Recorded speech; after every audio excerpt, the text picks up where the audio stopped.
Hello everyone, I'm 60-Bit Jeff. I'm Joel RPG. And for May 3rd, 2015, this is Riff Table Arcade episode 27. On this episode, we're going to be talking about the recent cancellation of Silent Hills and the future state of Konami. But before that, how's everyone's weekend been so far? Busy. I can say it that much. It's just been busy. Mm-hmm. Yeah, exactly the same here. I have been working like a dog getting my new webcomic up. It's called New Courage. It'll be on Tapastic.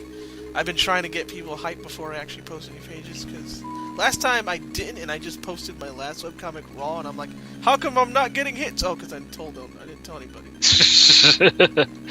Brilliant! Yeah, and it's been busy on my end if you hear scratches, too. that's I mean, me especially drawing. okay.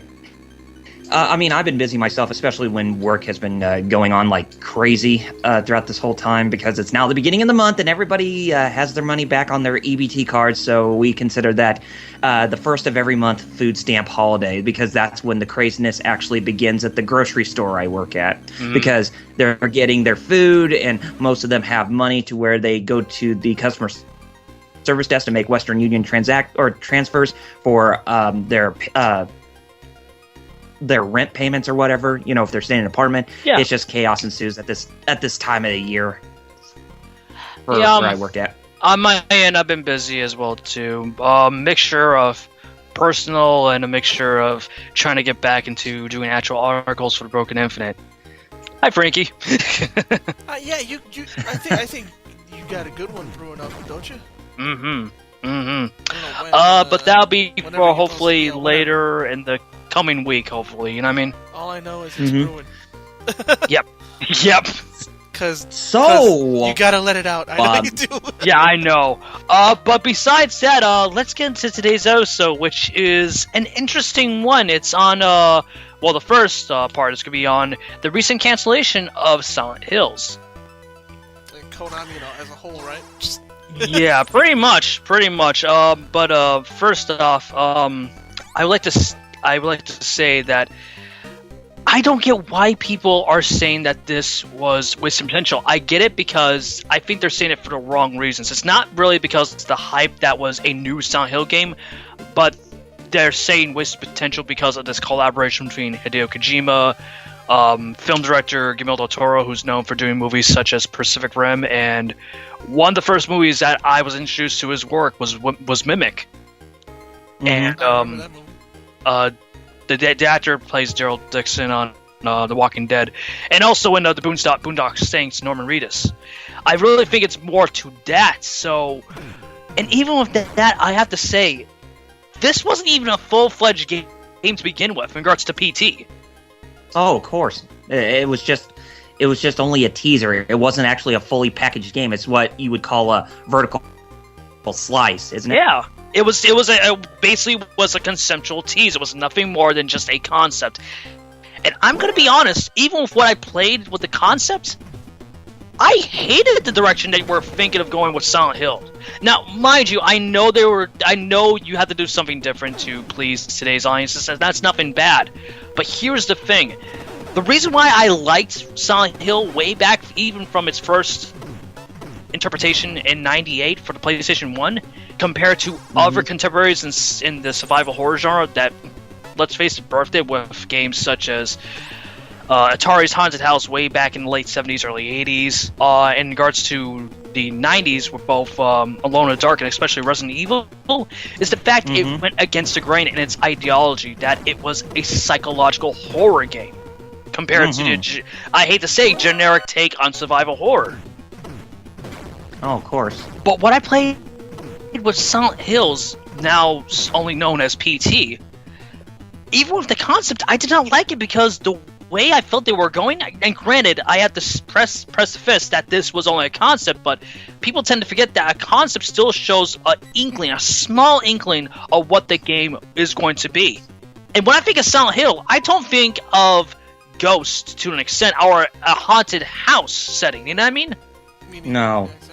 or the philosophical BS that Kojima was putting even in PT's story. Like, this is what I'm getting at. I have respect for Kojima, but I see him in the same way as I do with James Cameron. They're both hacks. Mm-hmm. And again, that's me personally, but I mean, what I'm getting at is how I personally feel about this cancellation. I knew it was bound to happen when they said that things were coming up between Kojima and Konami. I mean, come on. I mean, let's be honest. Like, when you saw the announcement that Kojima was going to be leaving Konami in December, also them getting a new team, you had to think that something was up with Silent Hills. You know what I mean? Yeah. But I mean, did because his name's attached to it. Yeah. But I did like that. You know, I did like that. You know, Konami did come out and say. Granted, it was months after, but recently, I'm glad that they came out and stated that. Yes, while this interpretation was canceled, we're still going to make games in this franchise. Don't get us wrong. We still are. Something people need to because they're acting like the whole series is dead. And I know. Like they just said, this version is dead, but not the series. And that's what I've been saying. That's what I've been saying. You can vouch for that too, right, Kyle? I've been saying that since day one we found out officially of this cancellation. That yes, this version is canceled, but don't go being stupid. That saying like the whole series is dead. This version of the 9th installment is canceled, yes, but not the 9th installment for current gen consoles. One of the few games. No. One of the few game series Konami still has and makes some money. I mean, I'm just gonna say Pro Evolution Soccer. That too, yeah. But can you imagine? Pro Evolution Soccer goes away. Oh jeez. Oh god, Konami would be desperate. But that's the thing that pisses me off about these fans, particularly the Kojima Defense Force. And I don't care if they start bitching about this episode, but it's the truth. When something of Kojima negatively happens, they defend him right on the spot for no apparent reason. What? Because they believe he's God. But he's not. He is not. No, there is a difference between a god and someone who's just a human being, and Kojima is a human being. No, that, but a psychopath. Have you seen the whole entirety of the Metal Gear saga since day one? Yes. And again, I love Metal Gear. And I'm here going like, yep, you're right. And I still love Metal Gear, but I can't, you know, some things it's just like, yep. I don't get what he's talking about. Yeah, I think what he's referring to is how deep down the conventions of how drastic they were in terms of the demographic were going with every new installment that came about. It started to get crazier and crazier every game that came out that was directed, produced, written, and designed by Kojima himself. Mm-hmm. And I have to bring this up right now, too, that, you know, they're painting Konami as the main bad guy, when in fact, people tend to get from every corporation and company, it's a 50-50 scenario in regards to relationships between worker and corporation. You can't put the whole 100% blame on Konami. It's shared between Kojima and Konami. And also, I'm actually glad that Konami came to this decision, because here's the thing. You know how much money, budget-wise, goes into his games? Not only Metal Gear, but this potential installment of Silent Hill? Oh, I don't even want... They will be bleeding money. Mm-hmm. I mean, if you've seen the recent reports of, you know, Konami's financial pull as regards just as a video game developer, and they're not known... They're known worldwide as a video game developer, but in their native country, Japan, they're known mostly for their health products and, more importantly, their gambling sense pachinko machines. Yeah. Pachinko/patchy slot. Yes, but SNK does those too. People. Yeah. Mm-hmm. But but what I'm getting at is this: it's just a lot of people saying, "Oh, Kojima's firing is bad for Konami." No, it makes sense because they won't be losing money. I mean, you want to make perfect example of this. You guys remember when Metal Gear Solid 5 was originally announced, right? Yes. It was back at, if I recall correctly, GDC 2012, right? It was either GDC 2012 or it was E3 2012. One of the two. Either way, that Because was 2012. We're in 2015 right now, and we're getting the final product, hopefully, on September 1st. End of this year, too. Yes. How many years is that? 3 years. Yeah! I can understand why they want to get rid of Kojima, because they want profitability. And here's the thing. People worry about milking. Here's the thing. Look at Capcom. They've been technically milking the Resident Evil franchise since 1998 with Resident Evil 2. And that has been a yearly thing. And there's, to some degree, polish and care. I can't say for the recent games, but I can say with Revelations 2 as of this moment. But I don't get... I get why they jumped the gun, but what I'm getting at is that we should play it for what it is at the moment, just hearsay. We should wait until official confirmation from either Konami or, more importantly, Kojima. When here's the thing, when he's off the NDA that he obviously signed when this whole thing went down back in March. Yes. But what I'm getting at is that it sucks, but that's how this industry works. But I want your guys' opinions on the cancellation of Silent Hills. Okay. Go ahead. Okay, well, personally, I haven't really played the Silent Hill games that much. I'm not that really big of an avid fan of the series because, let's face it, I mean, when Resident Evil came out, that was more my cup of tea because of how much it popularized the whole survival horror genre. Even though that Alone in the Dark pretty much invented or introduced the genre before Resident Evil, but it's just Resident Evil popularized it a lot more. And that's why I've been stuck on that series a lot more than Silent Hill. But I can respect and acknowledge some of the achievements that Konami has done with the Silent Hill franchise with their own take on the survival horror genre, with it not being the traditional survival horror where you get to see like zombies or undead creatures. No, it's more about playing with the gamer's mind with psychological horror. You know what I mean? Yeah. Yeah, that's what that's where I respect Konami for bringing in that achievement with what they did with the franchise, especially when they had Team Silent that consists of the legendary members of that development team, especially the works of Yokoyama or whatever, Yaokama or whatever that person's name is, the composer. Oh, Akira Yamaoka. Yeah, Akira Yamaoka. Yes. I it's just listen to the music of that series. It's just, oh man, that really sends chills down your spine. And honestly, I'll be frank right here.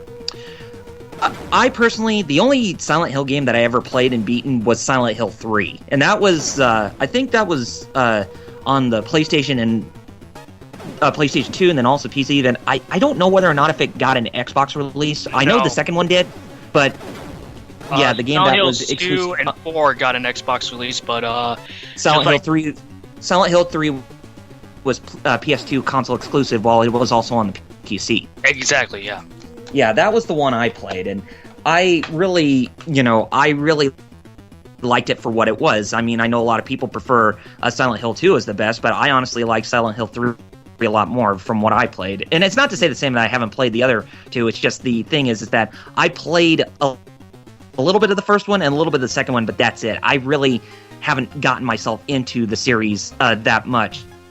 I mean, I don't know why I didn't continue playing those for some odd reason, but, it's one of those things I am definitely going to go back and try out for myself and see if I can get a hold of the copy of... Well, I know I can get Silent Hill 1 through the PlayStation Network because it's a PS1 game, but for Silent Hill 2, I'll have to keep my eyes open for that and see how that goes. But, like I said, I played Silent Hill 3, and that game, it scares the crap out of me.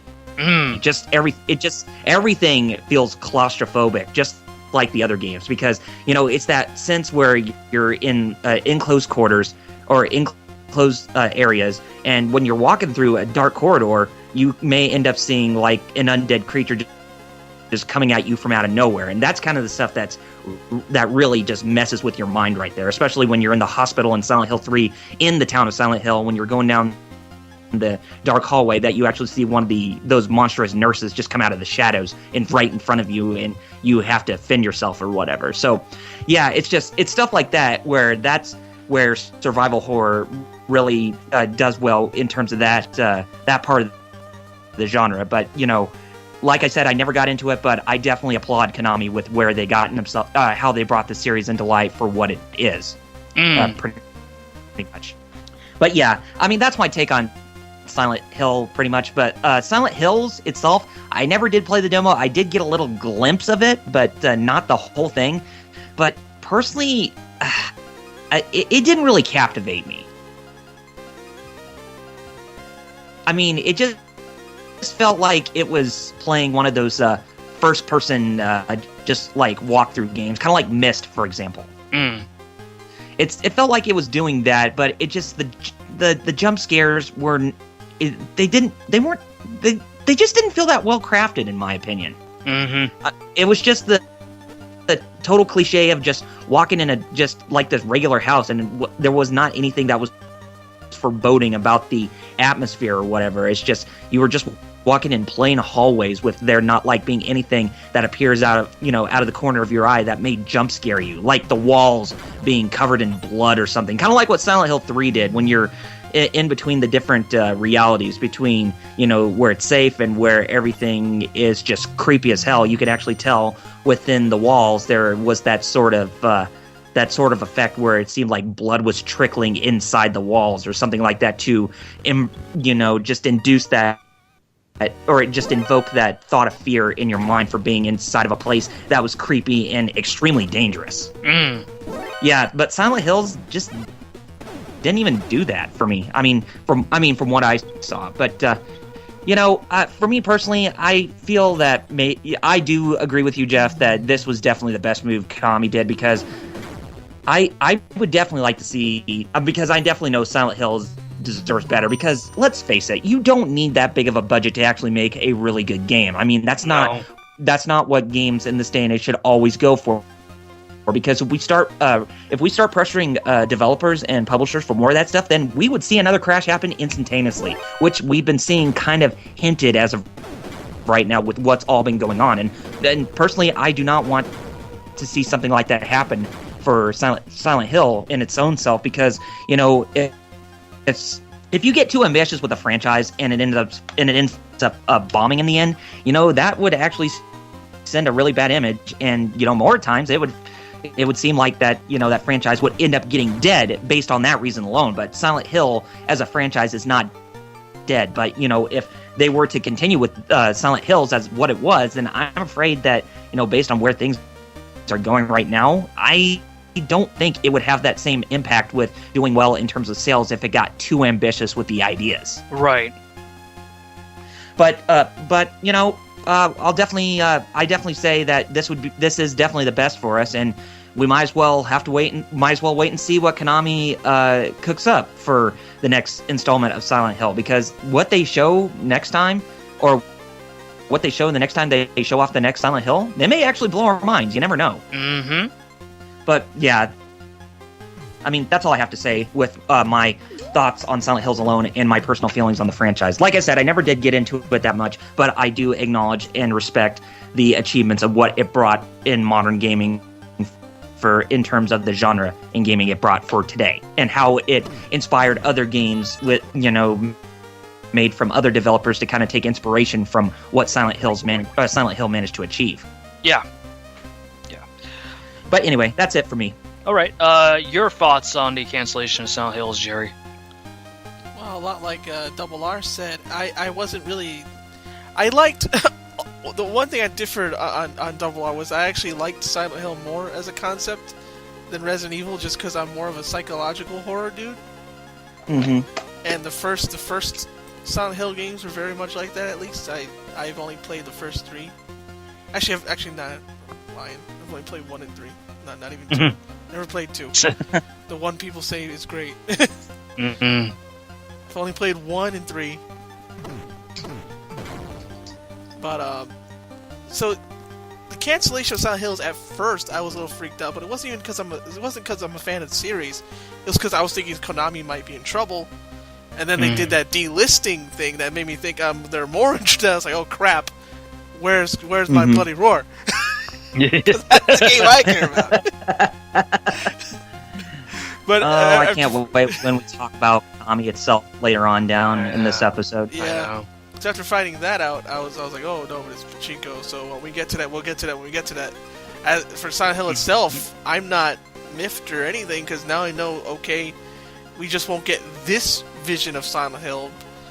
Not necessarily not necessarily be a bad thing because Guillermo, of course, is great, and I like Kojima a lot, but the way the game was being explained, even just from seeing it, never playing it, just from seeing it, and from hearing everyone else who has played it, and watching their live streams and stuff, I'm just like, this doesn't seem like Silent Hill at all. It just seems like Norman Reedus in a game.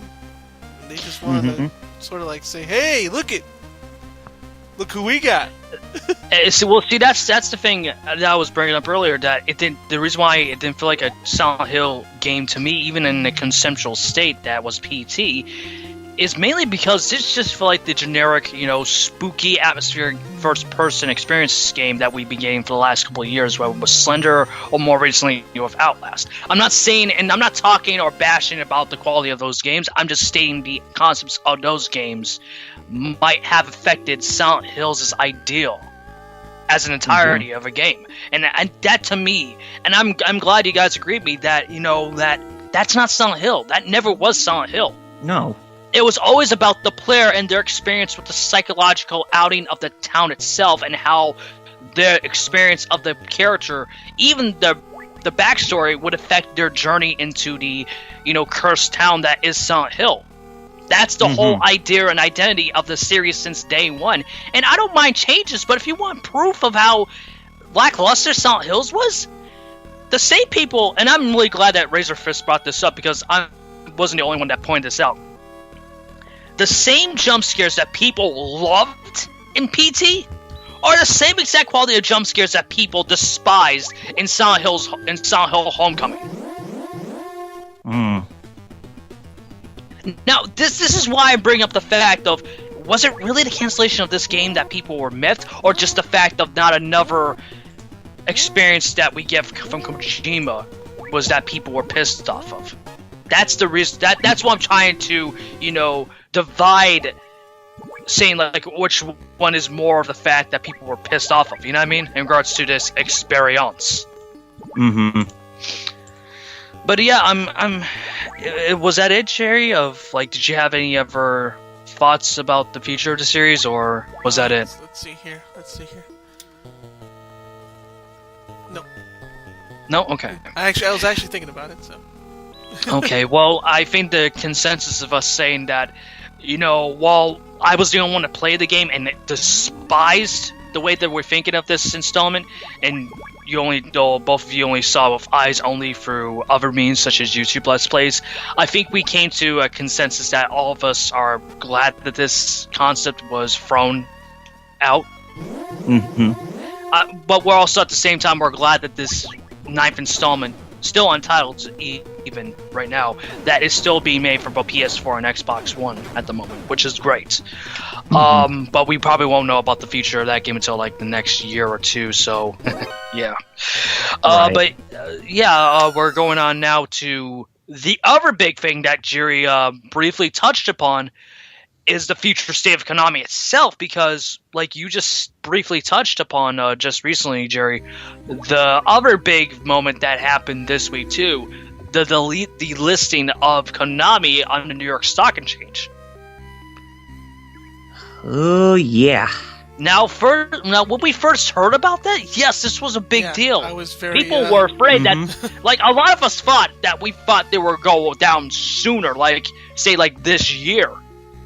Until we got actual clarification by Konami themselves, saying that the reason why that they delisted themselves was because it was due to funds. I did not even notice, but to actually have your company listed on the stock exchange consists of lots and lots of funding.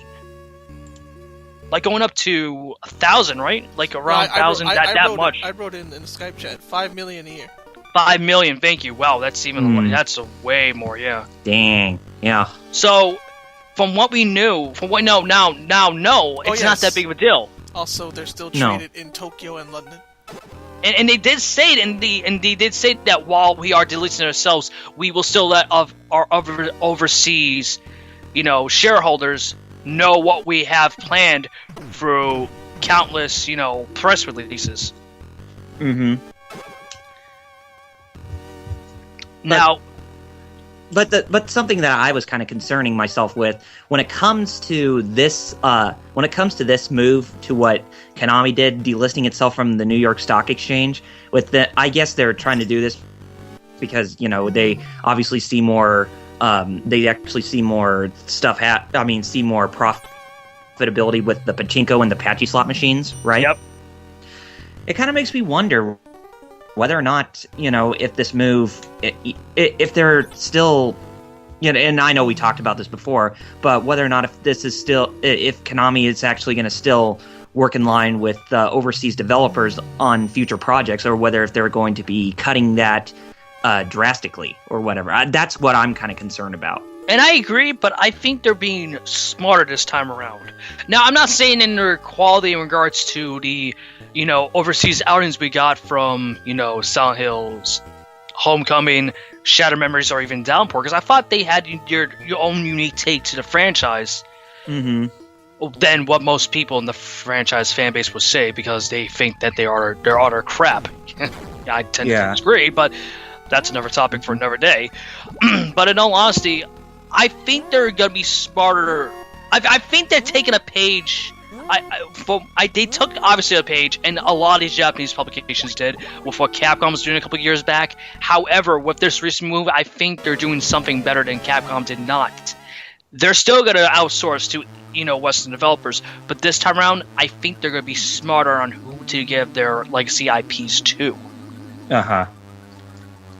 In regards to this recent move. Well, yeah, definitely. But and also with this move, I kind of wonder if that will actually lead up to the potential of reviving older IPs together. Mm-hmm. Because with Metal Gear itself, just take a look at how big of a budget that franchise is. With every installment that Kojima has made, the budget is really, really high, and I think it's stuff like that kind of hinders the past IPs ever seeing a new release. Not only that, but if you've seen the actual sales release of each unit in regards to the installments, with looking back from Metal Gear Solid 1 from PlayStation 1 to Metal Gear Solid 4 Guns of the Patriots on PlayStation 3, the numbers have slowly declined with each installment sale. You know what I mean? So this move in particular in regards to the new team, I'm glad, because they're trying to structurally budget their budgets. I know that makes no sense, but you get what I'm saying, right? Right. They're trying to find a proper way to manage their games finally, unlike when... And I'm going to bring this up because people, even the KDF, don't bring up the fact that Kojima was a vice president for the last 4 years of Konami. Oh yeah, Konami Digital Entertainment. And that's why I stated earlier, when people were whining and complaining that a $30+ game by the name of Ground Zeroes, a demo in all actuality, was being released, they were automatically blaming Konami, when in fact it was a planned idea from Kojima because he was a vice president at the time. I understand why, but still, probably blaming Konami and not even Kojima, which he is part of the team at the time? I'm sorry, am I the one to call that asinine? You're not the only one. I think that's the reason why that they delisted Kojima himself too, because in some ways his own failings with the company himself. As a higher power in that regard, I'm saying. Oh, of course. I mean, especially when it came to Castlevania, for instance. I mean, especially with Lords of Shadow, the series. Like Lords of Shadow, the first one was good, but just like the second installment we got, I think it was last year, right? Yeah. they both did horribly sales-wise. Mm-hmm. They did. And, I mean, granted, Lords of Shadow was a great game. The Mirror Fate, the one that tried to go back to... Yeah, the 3DS that got an HD re-release. It was not bad for itself, too, but it was decent. It was still okay. It wasn't... Yeah, it was decent. But the second one, ugh. I know. Yeah, it's just like, where are you going with this? Mm-hmm. Mercury Steam, I should point that out. Yes. Since they're the ones that worked on the Castlevania games since Lords of Shadow. Mm-hmm. And that's what I'm getting from regards to, like, it is just also the thing, too. It's just like, I respect Kojima to a degree. Mm-hmm. But at the same time, I don't like when people don't call it as BS for being egocentrical. Like, for example, like when people made up a tiff of saying, like, oh, they took a Kojima game tagline down. Yeah, that makes sense because he's leaving. Yep. It's like, can you not even put 2 and 2 together? And I'm sorry, but even back in the day when I always saw that, even with Metal Gear Solid 1 and the PlayStation 1, I was kind of, I don't want to say I was offended, but I felt a little off in regards to seeing that because, you know, he is an essential part to the franchise, don't get me wrong, but he isn't the only person that's making this game, or games in general, you know what I mean? Mm-hmm. Like, he is the head guy, but let's not kid ourselves. It would be fair that they said, instead of saying a Hideo Kojima game, that it would be a Koji Pro production. Mm-hmm. That is more fair. Yes. Like that's what I'm getting at. It's like, I do have respect for Kojima, but I do see him as... And I'm not being crass to saying this. This is how I personally feel. I see how people can honestly say that he is a hack in some regards. I just think he's an egocentrical... I think he can be egocentrical in the way that James Cameron can, because look at him in regards to... Avatar. And no, that, but Terminator 2 being the only good one. Because part 1 wasn't... What? like how people say that Aliens is the only good one, but I think it's the weakest in the Alien franchise. Because same thing with that one. Part 1 is way better. Shit, no kidding. Yes. Mm-hmm. Like, I'm not trying to make this into a bashing hour of nothing but Kojima, but I'm just calling out the faults of this one particular person. You know what I mean? Mm-hmm. And I think that's fair. Like, even Jerry would say that would be fair too, right? As the resident Kojima fan, yeah. Yeah. It's not wrong. No, but it's just like, that's the thing that ticks me off this whole ordeal in regards to whoever Kojima leaving, or the recent inside, behind the scenes stuff that's going with the production company, that is Konami. It doesn't matter if this particular person is conceived as a god in the modern crux of the gaming industry. He is an important figure and influence. I'm not taking that away from him, but he's just a human being. He's a person like you and I. Yes. He's made some influential games, but I'll say this. I'm a fan of Metal Gear. Not as big as Jerry has, but I like the series for what it is. But I like stealth games that are more to my taste and taste, such as the original Thief games, like Thieves 1 through 3, that were made by not only Looking Glass, but also by Iron Storm Austin. I've been more of a fan of Deus Ex. I've been more of a fan of Tenchu. Mm-hmm. That too. Oh, that's the game that needs to come back.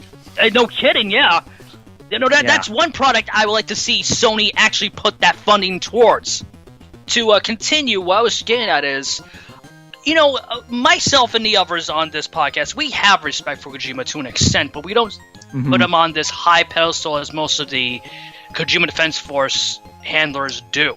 Like, if you want prime example, go look at Metal Gear Solid 4, The Guns of the Patriots, to say the last 3 installments of that saga from 1 through 3.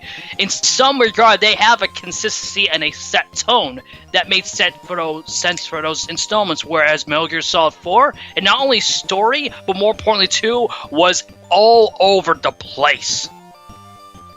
Like, I think both of you can agree that was the most convoluted, horrible attempt of making a story, right, guys? Yes, it seemed like it played more of a movie than a game, because it seemed like it completely went over that when compared to prior installments.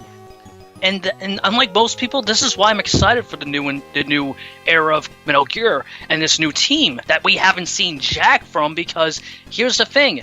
They are going to reboot it whether we like it or not, but here's the thing. This is a franchise that desperately needs a reboot, because supposedly this is going to be the last installment we get from the saga, so this is a good jumping-off point to a new reboot, a new telling of this universe that we came to know in the last, almost 30 years? Yeah. Unlike but, you know, most... But you know, it kind of makes me wonder if they are going to go for a reboot. I wonder if the new developers want to bring back David Hayter as Snake.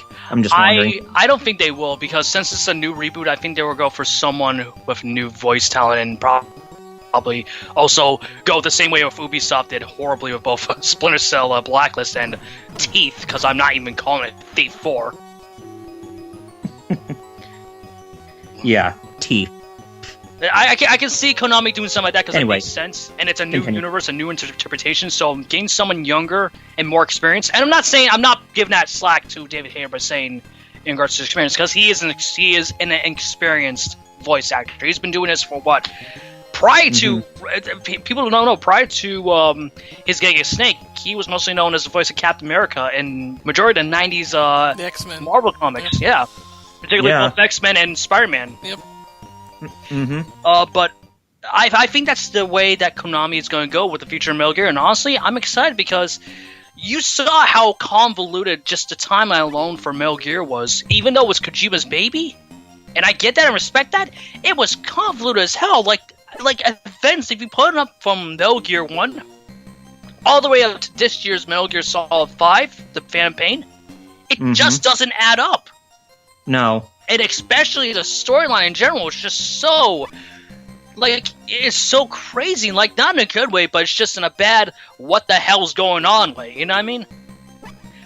This is why I'm excited, because they will have an actual timeline saying, like, okay, we know what we want to do. We're going to do this, this, this, and this for the first three games going forward.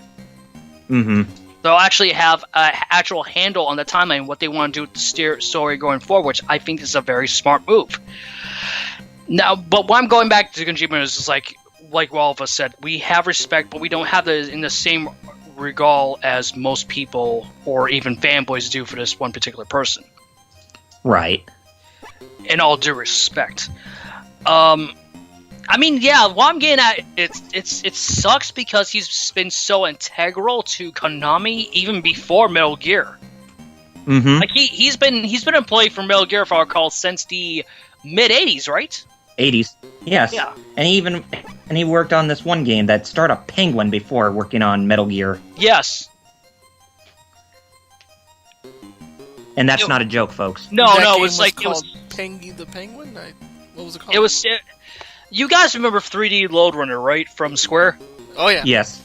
Picture that game, but it was mostly playing as a penguin in that perspective, going from point A to point B.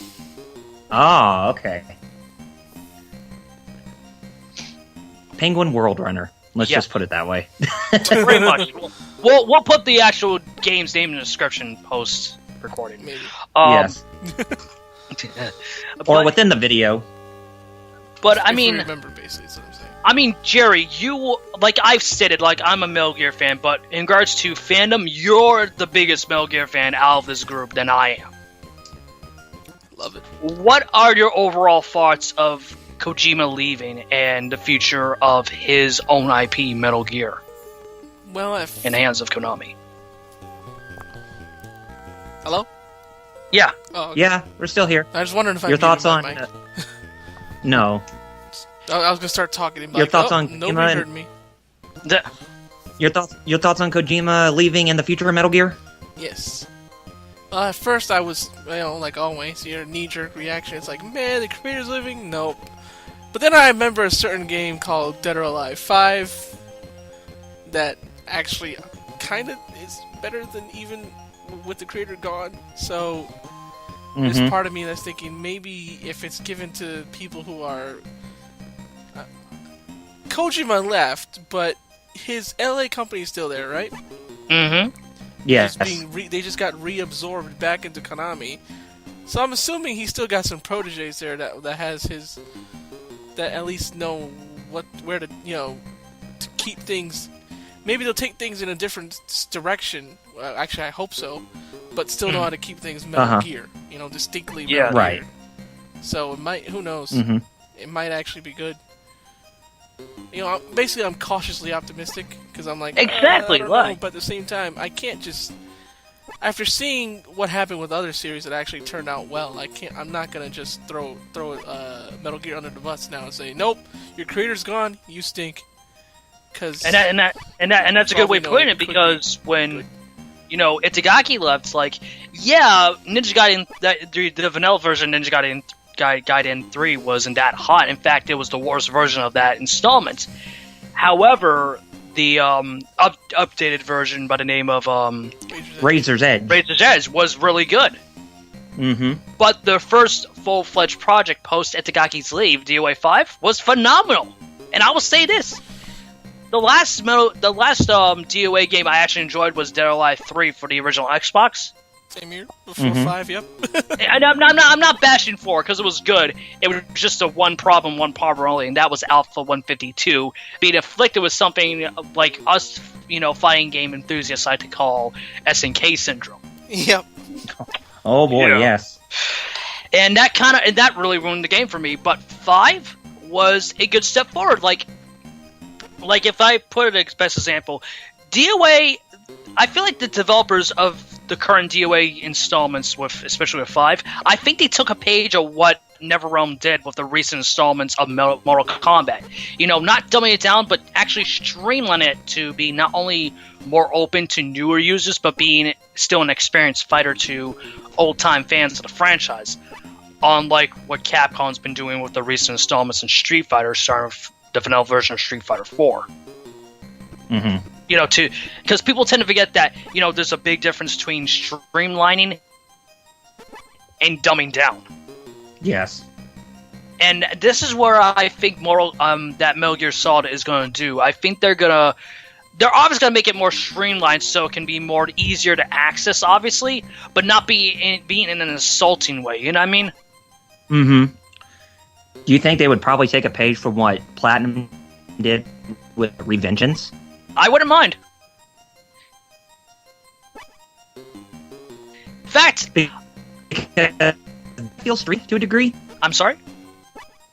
I said, did that kind of feel streamlined to a degree? In a proper sense, yes. The only thing that I'd say that was flawed was the parrying, blocking. The parrying, system. Yes, that was the only problem. Well, yeah. Revenge. But besides that, it was a solid action game. Dodge. But I gotta say, for like a future,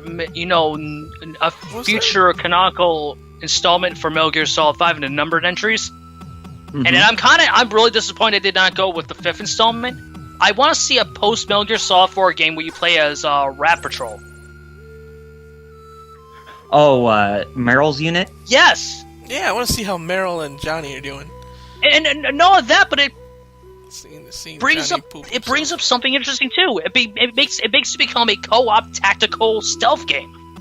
Mm-hmm. I mean, think about that. Hell, make it a co-op tactical stealth game and take inspirations from freaking Rainbow Six. There you go. Which I remember, I've been disappointed. I love, like I said, I love Metal Gear 2 and 3 and all them. But I remember when I first played 2, and when I played 4 as well, I was disappointed there was no co-op in either. I know. I was like, well, you get Meryl here? That means you get to, nope, just Snake. And in part 2, like, you play as someone else besides Snake, maybe you get to team... Nope, just fully riding. Just riding. Even though you do team up with Snake, but he's computer controlled. Yep. And I have to bring up one thing, too. You know how people are still speculating that this whole thing is just a stunt, a ploy to bring up Metal Gear Solid 5, like how Kojima's done in the last couple of years? Uh-huh. This is a big difference. If this is found out as just nothing but a PR stunt by Kojima, people are going to be pissed. Rightfully so, I think. Yeah. Wouldn't you agree, Jerry? Yes, because did we find proof that he did leave, though? Mm-hmm. But I'm just saying that if this was... If that was false, yeah. Yeah, because there are the conspirators in the KG and in the KDF, in the force that is the. Were you going to say the KGB? Yeah, yeah. They're kind of similar when you think about once you're the Konami Defense. The Kojima Defense Force. You know, Kojima ground base. Thank you. They still think that there is a conspiracy going on. Oh, this is nothing more than Kojima's ploy. Here's the thing: if this is the case, and people think this is great in his fanboys, it's not. Going this whole ordeal, thinking that he's leaving, and some people are happy, like myself included, and I think Jerry would because here's the thing that people don't see. At the end of the day, this is a win-win scenario for both the company and the creator. In other words, Kojima leaves, granted with the IP still attached to the publisher. Mm-hmm. He gets to go out and do what he wants to do, whether it's in the game industry or something he should become since day one, a film director, exactly. Let's be honest. Yeah. Well, Konami, it doesn't matter if they milk the franchise to death. They still have the IP and they can do whatever the hell they want because it was made during Kojima's tenure as a 25 to 30-year-old employee at the company. You know what I mean? It was made in-house, so of course Konami's gonna own it, as well as the Fox engine. What I'm getting at is, like, I don't care about conspiracies. I don't care about this and that. I don't care about the negativity. I see only positivity out of this. Like Jerry said, yeah, it's up.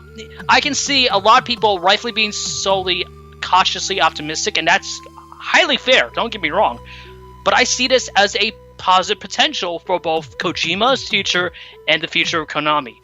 But with Konami, while we are, not as worried as we was when it first came out with the delisting, it does make you wonder how long are they going to be valuable as a game publisher and a game developer. You know what I mean? Uh-huh.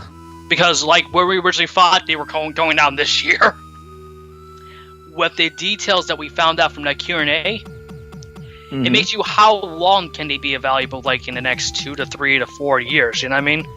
Yeah. And I'm not saying it only because of Konami, I'm just saying the financial and just overall state of Japan's game industry, because it's funny that people only bring up the Western side failing, and that's not the case. It's both sides. It's both Western and Japanese. Mm-hmm. It's just, I feel like it's Japanese more so than Western, but they're still not they're both equally doing bad, you know what I mean? Yes.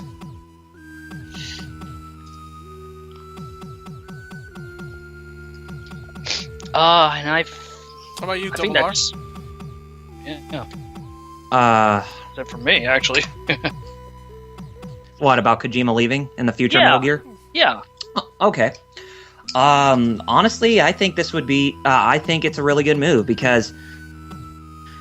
I mean, granted, I'm amongst the millions of people whose first Metal Gear game was Metal Gear Solid on the PlayStation, and I didn't really get into the first two until they released alongside Metal Gear Solid 3 Subsistence on the PS2 in 2006, and that's when I played them fully and really, really enjoyed them for what they are, even probably more so than more of the recent entries that we got, especially with Metal Gear 2 Solid Snake. That's like one of the most underrated and phenomenal stealth games I've ever played for like an old retro system of some kind. You know what I mean? Mm-hmm. Yeah, but yeah, I definitely think this is a good idea because it seems like Kojima, whenever he's working on something and he wants to do something else, Konami seems like they've always pulling his chains and tell him, no, you have to work on Metal Gear. And he's worked on so many other great games outside of Metal Gear 2 as well. Like, for instance, the Boktai games, though, the one that was on the GBA, and Lunar Nights on the DS. Props to Boktai. Those were like two of the greatest. Those are like two of the best games he's ever worked on outside of outside of Metal Gear, aside from just Zone of the Enders, which, don't get me wrong, Zone of the Enders, it's a phenomenal series as well, but it's just Boktai, that's like a sleeper hit that didn't even see the light of day with having more games in that series. And continue, Jerry? I was going to say, props to Boktai for being one of the few games that legitimately got kids to go outside. and play the game in the sun. Yeah, I forgot about that. Yeah, because it actually used solar power to help the game in some capacity. Mm-hmm. But yeah, I mean, getting back to what I was talking about. So yeah, it's just that, but it just seems like whenever Metal Gear started to become more of a focus for Konami itself, that's when legacy IPs from Konami, it just seems like they were starting to become more and more diminished, that we didn't even see more streamlined or come to the light of day. Like, for instance, the Goemon games, or even my personal favorite JRPG series, the Suikoden series. Because, I mean, with Goemon, the last one I think was available was on the DS, and we still have not had a new game that come out ever since. And probably the last one that we ever got in the West was either the Game Boy Color one, or it was the second Nintendo 64 game that we got starring the character, and then we never saw another game in that series ever again make it to the West in some way, shape, or capacity. That's true, because we were supposed to get the reboot known as Mystical Ninja Goemon through Working Designs, but that fell through because what happened in Working Designs. Yeah, they got defunct and went under. So now most of the members have formed Gaijin Works right now, which are putting out more of Sunsoft's properties right now, especially with the Blaster Master on the Virtual Console as of recent, as well as having the remake Overdrive. But yeah, it's just that, the Goemon series, that's like one of the few games that, from Konami that I actually enjoy, that I wish that would actually make a comeback, along with like Suikoden and even the Rocket Knight games. Even though we did get Rocket Knight back in 2010, it still didn't manage to catch the spot with trying to make the proper comeback we want. And then Castlevania, we don't even know about the future of that series now that Lords of Shadow has ended, and especially Contra, which we were supposed to get that reboot done by the people who were working on Spec Ops The Line, but that never even went through, and now that's gone.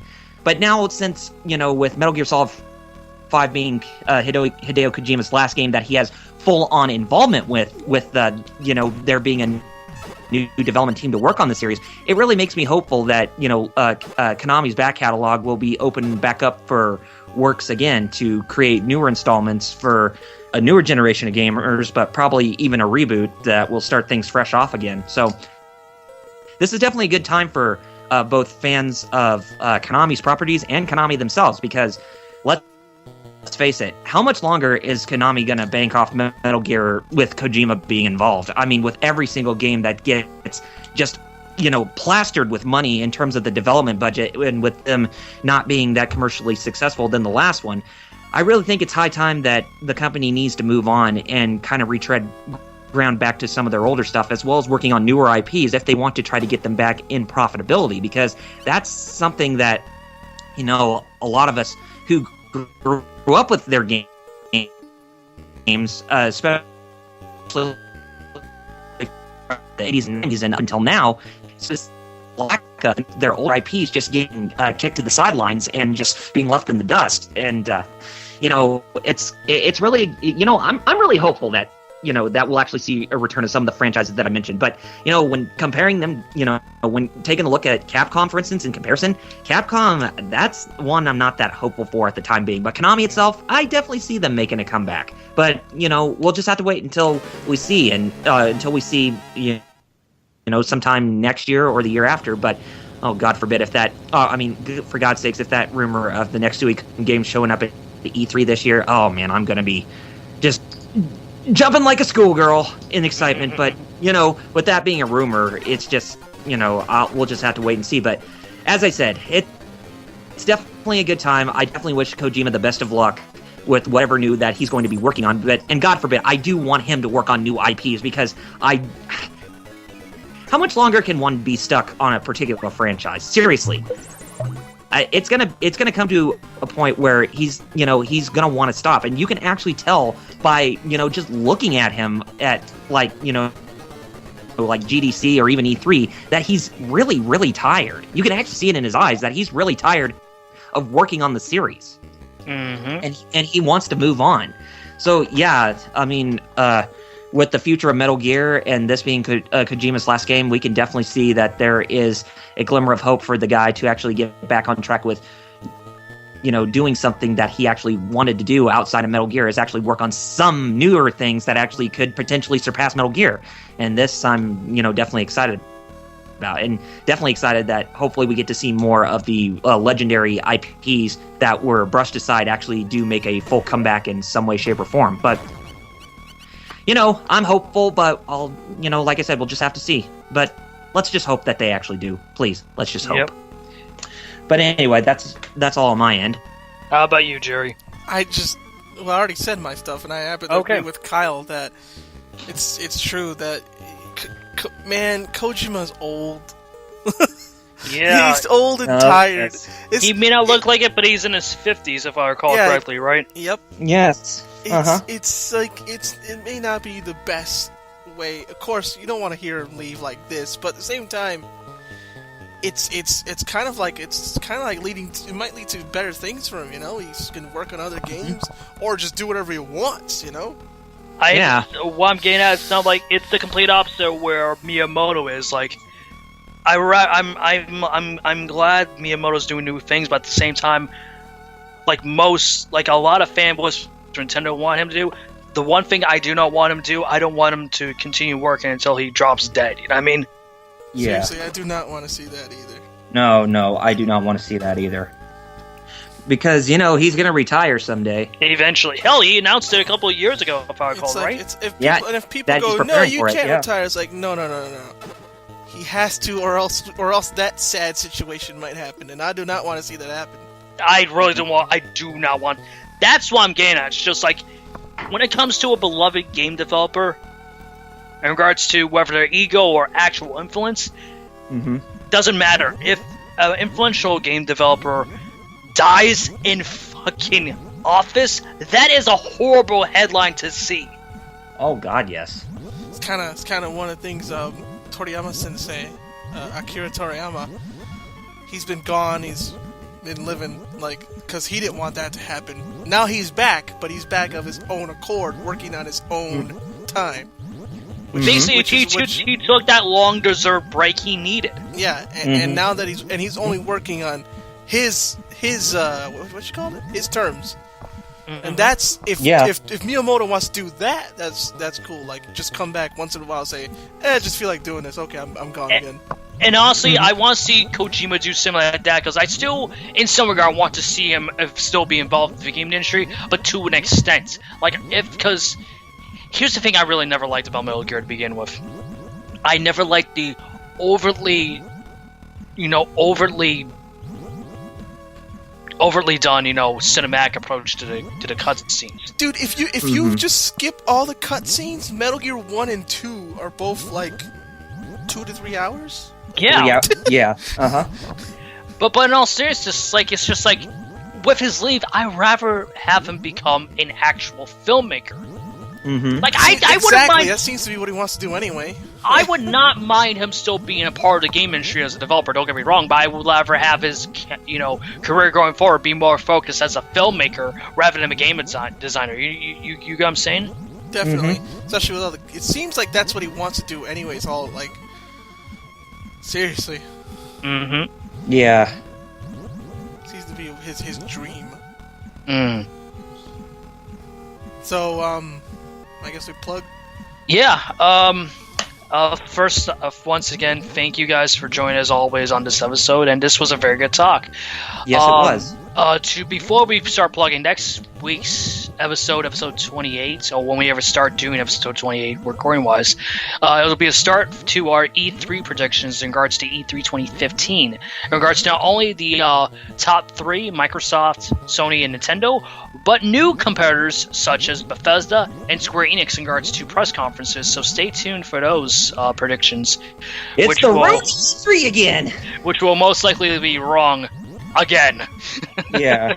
And we want to be wrong. Yes. Because if we were right, oh god, we would be terrified. But besides that, plugs. Who wants to go first? Alright. I just noticed I was muted the whole time. I was like, yeah! I don't know what's responding. Oh, crap. Oh, well. So you got to plug. I'll plug next. Check out... Hey, I got a new webcomic series coming out soon this month. When this month? I don't know. I'm hoping by the time this video goes up, I'll have at least the first few pages up. It's called New Courage. You can find out info on it by going to fighterxaos.deviantart.com. That's FighterXaos.deviantart.com. From there, you'll find a journal that has the synopsis of the series and pictures you can click on of very quickly drawn pictures, just so people get that straight. So this is how you draw? Like, no, I draw these in a day, one after the other. And if you click those, you'll get the profiles of the characters, the main characters. So there'll be a link to the Tapastic page that'll be posted on that journal as well. So that way I don't have to give out a whole bunch of links in this. I was smart. I thought ahead. Mm-hmm. Just go to my DeviantArt page. The journal there will have links and everything. The journal you'll see right there. It'll say new webcomic incoming. Mm-hmm. And that's me. Oh, and Twitter. Twitter.com/ekariradio. IKARIRADIO. I just broke 800 followers. That's awesome. Something. Congrats, for me, dude. You know? Congratulations, man. How about you, Kyle? Well, you can find me on youtube.com/RRPG reviews. I do 2 cents videos. I also do reviews and, sometimes occasional Let's Plays, but I'm trying to get back into the habit of doing that, with pumping out more content for that particular channel, because I actually do have 2 YouTube channels, one for my reviews and 2 cent stuff, and the other is just for Let's Play videos, which is called RPG Game Riffers Solo, but I haven't even got back to doing that yet. I've been kind of experimenting with this new take since my TMNT lineup of reviews have actually been very successful. With the first season of the 2012 animated series, been very successful with the views and whatnot. I've been kind of experimenting doing this Let's Play, or doing Let's Plays of the games, like all of them or something like that. But give off. Do something in particular, like whenever there's a boss that comes up or something that we haven't even known about, do like a bio or a character bio or something, talking about some of the biggest feats that the character pulled off and whether or not if they're weak or if they're very strong or deadly or that kind of stuff, and what their impact has left onto the TMNT franchise as a whole. When taking a look at the different incarnations of the character and whatnot, I would be explaining the different incarnations of the characters based on the animated series that, all 3 animated series that have come about, and the movies too. So that's something that I'm kind of, picturing in my head that I may work sometime in the future. As for my review of Mega Man X4, I really need to get back with my interest of trying to record lines and stuff, because ever since the beginning of this year, the flu season during winter has been very, very harsh. Mm-hmm. Yeah, and that's why productivity was halted because of that. And, every time when it seemed like I was about to do a recording, I kind of felt like that my health was starting to get stuck in limbo all over again, and I didn't want that to happen. So, I've been kind of holding off on doing any more content during the whole wintertime because of the whole, sickness that was going around with all the flus and the colds and that kind of stuff. So, with spring now officially upon us, hopefully I can get back into the role of getting more reviews out, because I still have a really high passion of doing that kind of stuff. I mean, I'm kind of like Razorfist. I mean, whenever he does stuff, he gets stuff done when it's done. I mean, it's not like he has a schedule with what he needs to get done like most other people have online. It's just we're human. There's only so much that we can do, especially with what's going on in our lives. So yeah, definitely be on the lookout whenever I get the review of Mega Man X4 ready, and then I will have others to follow up after that too, because there's other reviews that I actually want to work on, like Suikoden 1 and 2 back to back after Mega Man X4, for instance. So that'll be something to look forward to. But yeah, definitely keep it glued on youtube.com/RRPG reviews, as well as RRPG Game Riffers Solo for more updates. Or if you want to, stick with me for further updates as to what's going on, be sure to follow me on Facebook /RRPG reviews, where I have a fan page, even though it's not really that popular, but I do like to tend to post updates every once in a while, so that way I can keep people posted as to what is all happening. So you can definitely find me on there. But other than that, be on the lookout for more content coming from me in the future, and we'll definitely see where things go from here on my end. So, and yeah, and in terms of the Game Riffers content, we definitely hope to get back on track with, doing more Let's Plays, especially with Thousand Arms, for instance, and stuff that's recorded on my end. But we'll just have to wait and see what our schedules be, and then we will get back on track with that. But anyway, that's all on my end. All right. Indeed. Well, for me, you can follow me on Twitter at twitter.com/16bitjeff. And if you want to look to some of my articles written for Broken Infinite, you can just drop on by over at thebrokeninfinite.com. Once again, it's thebrokeninfinite.com, and I should hopefully have more material for the guys over there for this month of May. Oh yeah, I do reviews there too. Oh yeah. And I help run the site. Yep. Yep.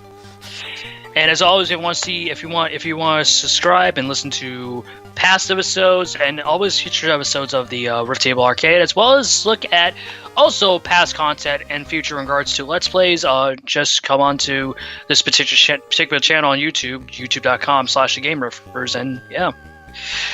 And speaking of which, since we were talking about Kojima and the fate of Konami, and that kind of stuff, I will have gameplay of Metal Gear 2 Solid Snake playing in the background, which is from the HD collection that I picked up a few years ago. Nice.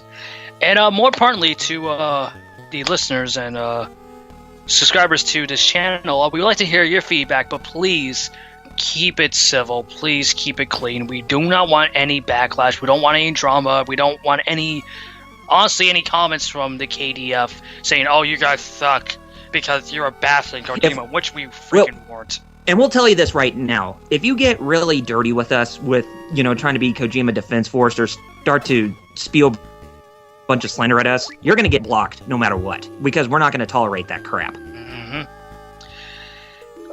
But to leave it off that note, I'm 16-Bit Jeff. I'm Double RPG. And I'm FighterXaos. And we'll see you next time for another episode of Riff Table Arcade.